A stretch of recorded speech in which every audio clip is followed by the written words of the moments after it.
while the pyramids of Egypt were being built, while the cities of Sumer were rising. In another corner of the world, a civilization larger, more orderly, and perhaps more mysterious was quietly flourishing.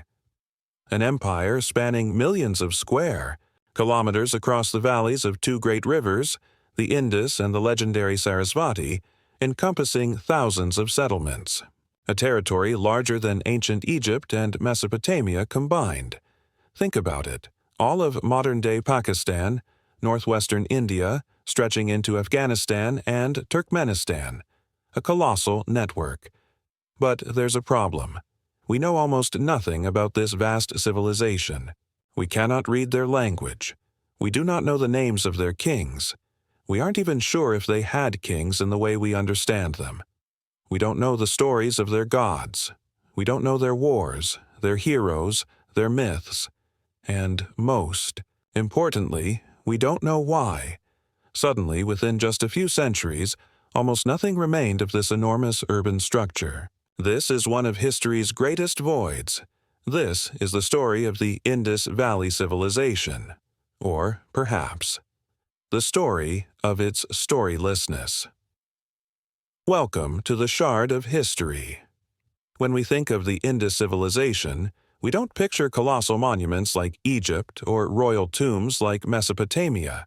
Their legacy is different, far more orderly, and perhaps unnervingly modern. When archaeologists first began excavating cities like Harappa and Mohenjo-Daro in the 1920s, they were shocked by what they found. These cities were built according to a perfect grid plan, as if designed by a single 20th-century urban planner. Wide main streets intersecting at right angles. Standardized baked bricks, far more durable than the mud brick used in Egypt and Mesopotamia. And the most astonishing feature, an advanced, covered, underground sanitation and water system running to almost every single house. Sophisticated bathrooms, toilets. Consider this. Thousands of years before the Roman Empire, an ordinary citizen living in an Indus city had a luxury in their home that even a pharaoh in his palace did not: a private toilet and bath. The massive, public structure known as the Great Bath at Mohenjo-Daro wasn't just an engineering marvel. It might have been a ritual or social center. This indicates an incredible level of central planning, engineering, and social organization. But who did this planning? Here begins the first great mystery. In Egypt, we have colossal statues of pharaohs. In Mesopotamia, we have palaces of kings. We have giant reliefs depicting wars and triumphs. In the Indus Valley, there is almost nothing, no colossal statue of a king, no structure clearly identifiable as a palace. There are larger houses, yes, thought to belong to elites. There is that enigmatic priest-king statue from Mohenjo-Daro, but it's barely palm-sized, and we don't know who he was. There are no monuments reflecting the absolute power and personal cult of a pharaoh or a Sumerian king. What does this mean? Was this civilization more egalitarian, perhaps ruled by councils of priests or wealthy merchants? Or perhaps they had kings, but felt no need to deify themselves or be buried in monumental tombs like in Egypt and Mesopotamia. We see weapons and defensive walls, yes. At port cities like Lothal, there are massive docks, so they weren't entirely peaceful, but they weren't constantly warring city-states like in Mesopotamia either. We don't know. What we do know is that this system was incredibly standardized. Across hundreds of cities spanning millions of square kilometers, the size of the bricks used is the same. The weight measures, based on a decimal system, are astonishingly precise and the same. Pottery styles are similar. This is a level of cultural and economic uniformity unseen even in Egypt or Mesopotamia. It's as if this entire vast area was governed, if not by a single central authority, then by a common ideology, a shared system, and the most iconic, most mysterious product of this system, the Indus seals. thousands have been found, usually made, of steatite, palm-sized, featuring incredibly detailed animal figures, the most common being that mythical unicorn figure, but also bulls, elephants, rhinos, tigers, and human figures, figures seated in yoga-like postures, wearing horned headdresses, perhaps a prototype of the Hindu god Shiva, along with short lines of that enigmatic script. What were these seals used for? Probably to mark trade goods, bales, sacks, indicate ownership, or validate administrative documents, just like the cylinder seals in Mesopotamia. Mesopotamian texts mention exotic goods coming from a land called Meluha, believed to be the Indus Valley. They were trading. But here is the second and greatest mystery. We cannot read the script on them. There are over 400 distinct symbols. It's thought to be written from right to left, but is it an alphabet, a syllabary? Does each symbol represent a word, or all of the above? We don't know. We don't have a bilingual key like Egypt's Rosetta Stone. The inscriptions on the seals are too short, usually just 4 to 5 symbols long. This makes the linguist's job almost impossible. They've been trying for 100 years. Soviets, Finns, Indians, everyone has tried. But there is still no consensus. It's as if we have thousands of postcards sent to us by a lost civilization, but we can't read the address or the message, who the Indus people were, what they believed, how they saw the world. It's all locked behind these undeciphered symbols. This advanced, orderly, and mysterious civilization flourished at its peak for about 700 years, roughly 2600 to 1900 BCE. Their trade networks extended to Mesopotamia, Oman, and Central Asia. Their cities were home to tens of thousands of people.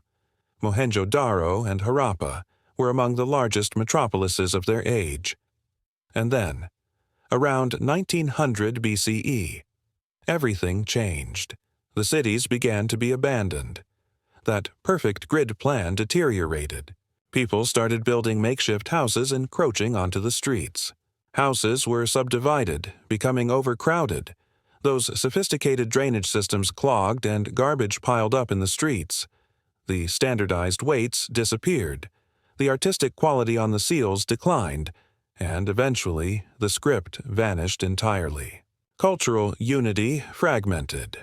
People migrated eastward towards the Ganges Valley, settling in smaller villages. The Indus Valley Civilization didn't die violently. It just dispersed, faded away. The urban way of life was abandoned, forgotten for 1,000 years. So why? What triggered this massive de-urbanization? This is the third great mystery. And just like the Bronze Age collapse, there's no single answer.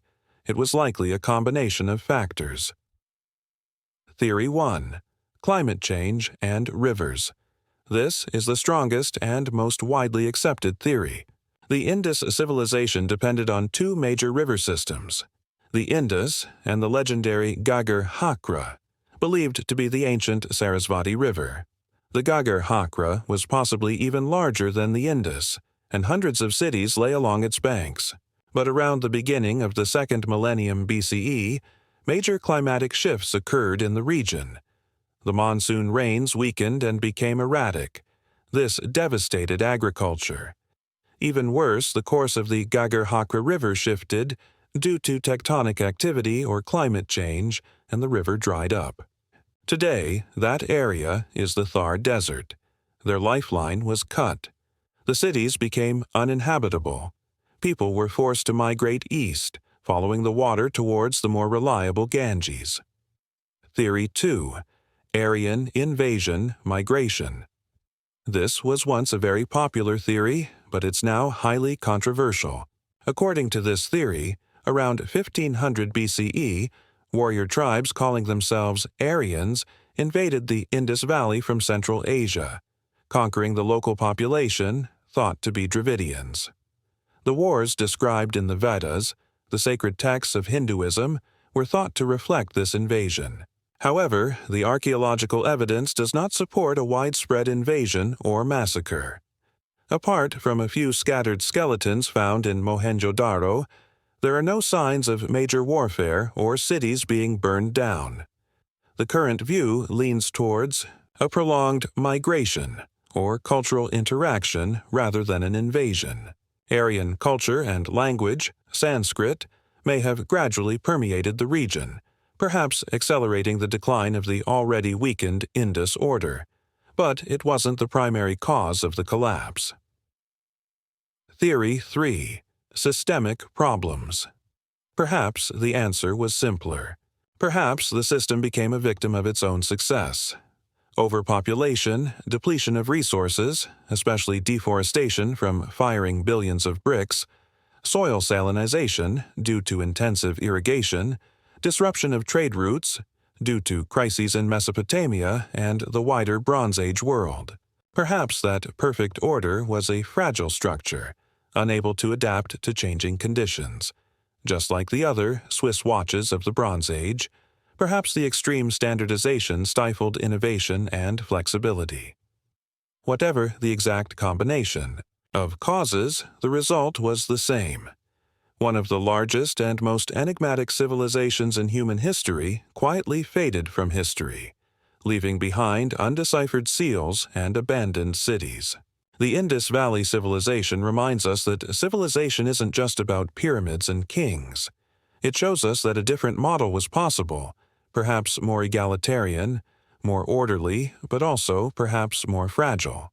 And it whispers to us that, no matter how advanced we become, the power of nature, drought, rivers, and the fragility of our own systems always remain the greatest threats. We may never be able to read their language, but the silent echoes from their abandoned cities and those tiny, inscrutable seals still speak volumes to us today. Thank you for subscribing to the Shard of History. We will continue searching for the lost pieces of the past.